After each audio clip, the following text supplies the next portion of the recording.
G'day. So let's get straight into the video. I'm going to talk about the cameras on the new iPhone 14, the different models. So it's been just over a week since the Apple event where they announced the four iPhone 14 models: the iPhone 14, the iPhone 14 Plus, the iPhone 14 Pro, and the iPhone 14 Pro Max. I'm not going to go into all the features of these new phones and what they have to offer.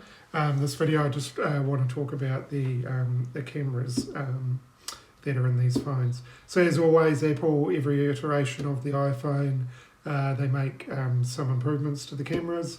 I mean, these cameras have been good for a long time. But as I said, every iteration they make some tweaks and some improvements. Some of those improvements are bigger than others, but nevertheless the cameras just get better and better. Let's talk about the iPhone 14 and 14 Plus camera first and what that has to offer. Apple made a big deal about the low light improvements, both in the main camera and on the ultra wide camera.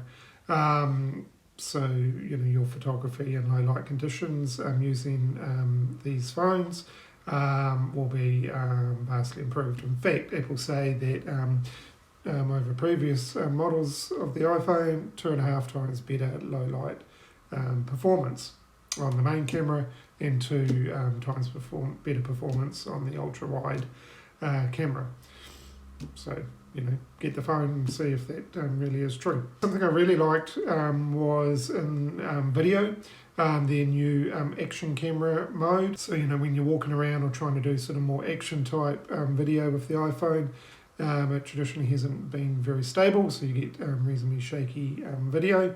Now what you do is you flick it into this action mode, and you get much more steady video performance, more like you're using an action cam, or but like your iPhone's on a gimbal, for example. So you might not even need a gimbal anymore. Certainly the performance of that looked really good. There's a new cinematic mode, so you can do 4K at 24 frames per second or 30 frames per second. 4K at 24 frames per second is sort of the industry standard, and traditionally what you'd see, say, in movies and that sort of thing. So that's a nice welcome addition. And for those of you who like to use the front-facing camera, particularly for selfie shots, this has been improved in the iPhone 14 and 14 Plus. There's a new true depth camera there, and it's actually got autofocus. So that's really nice, and a larger aperture. So you can do more with the front-facing camera, and just general improvements to the photos that can take. Now onto the Pro models, the Pro and the Pro Max. With these, you can shoot 48 megapixels. Let me just repeat that, 48 megapixels. With Pro RAW means over previous models of the iPhone, 4 times the resolution. As someone who shoots a lot of photos with the iPhone, love this. I'm really going to look forward to using that. I just need to get, obviously, the phone.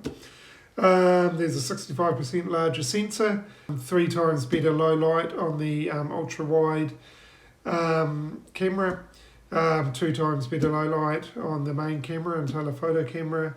It's got the same cinematic mode that I mentioned with the iPhone 14 and 14 Plus. There's also depth effect that you can edit after capture with video, so that's quite interesting. I'd be interested in playing around with that.